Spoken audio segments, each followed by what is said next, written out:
कि गंगा जमुना के धार हो जईबू। कहना है, बहुत सुंदर भाव है। गोरी दिल के बीमार हो जईबू, गोरी दिल के बीमार हो जईबू, गोरी दिल के बीमार हो जईबू।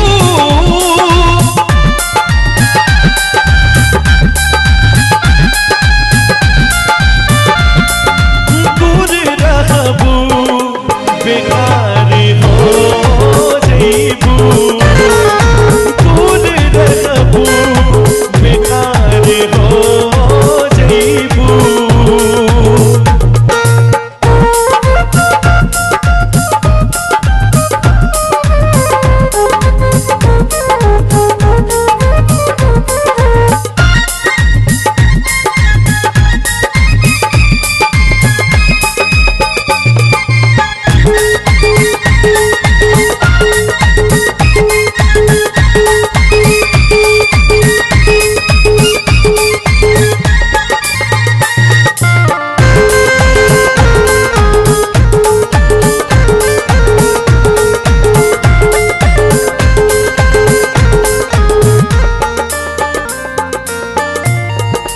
याद रतिया में जब रुबाई हो,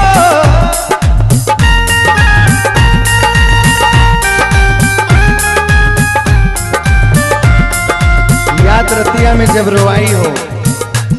बड़ा सुंदर भाव मुन्ना मासूम जी लिखे हैं।